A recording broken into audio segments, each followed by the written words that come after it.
তথ্য ও প্রযুক্তি নির্ভর বাংলাদেশ গড়ার প্রত্যয়ে শুরু হওয়া বিভিন্ন ডিজিটাল প্রকল্পে দুর্নীতির অভিযোগ নতুন নয়, কিন্তু এবার তথ্য ও যোগাযোগ প্রযুক্তি মন্ত্রণালয়ের অধীনে পরিচালিত ডিজিটাল সরকার ও অর্থনীতি শক্তিশালীকরণ ইউডিজিই প্রকল্পে ২,৮০৭ কোটি টাকার বিশাল বাজেটে ঘাপলা এবং অগ্রগতির অভাবের চিত্র উন্মোচিত হয়েছে।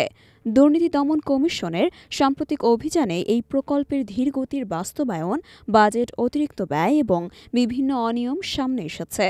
২০২২ সালে ২,৫৪১ কোটি টাকা বাজেটে শুরু হওয়া ইডিজিই প্রকল্পের লক্ষ্য ছিল দেশের অর্থনীতি ও ডিজিটাল সরকার ব্যবস্থাকে শক্তিশালী করা।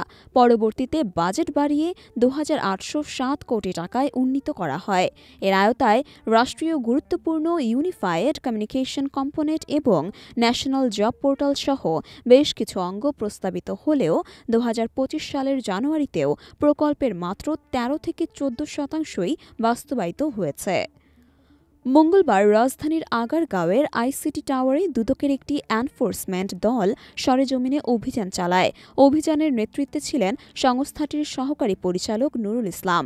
তদন্তে দেখা গেছে, গুরুত্বপূর্ণ অনেক কাজ এখনও শুরুই হয়নি, যা প্রকল্পটির ধীরগতির ইঙ্গিত দেয়।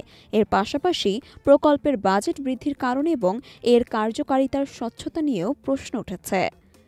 বাংলাদেশে ডিজিটাল খাতের উন্নয়ন গত কয়েক দশকে উল্লেখযোগ্য হলেও দুর্নীতি ও অদক্ষ ব্যবস্থাপনা এই অগ্রগতিকে প্রশ্নবিদ্ধ করেছে। অতীতে এ ধরনের প্রকল্পে বাজেট বরাদ্দের অপব্যবহার, ধীর অগ্রগতি এবং অসম্পূর্ণ কাজের উদাহরণ অনেক রয়েছে।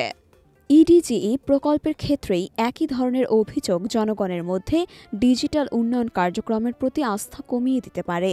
এ ধরনের প্রকল্প সাধারণত সরকারের ডিজিটাল রূপকল্প বাস্তবায়নের অংশ, তবে কার্যক্রমের ধীরগতি এবং অনিয়ম রাজনৈতিক অঙ্গনে দায়বদ্ধতার অভাবের দিকেই ইঙ্গিত করে। সরকার যখন জনকল্যাণমূলক প্রকল্প বাস্তবায়নে প্রতিশ্রুতি দিচ্ছে, তখন এমন অনিয়ম সরকারের প্রতি সাধারণ মানুষের আস্থায় ধাক্কা দেয়। প্রকল্পটি যেহেতু জনগণের করের অর্থে পরিচালিত, তাই জনগণের আস্থা পুনরুদ্ধারে প্রয়োজন স্বচ্ছতা এবং দ্রুততার সঙ্গে প্রকল্প বাস্তবায়ন।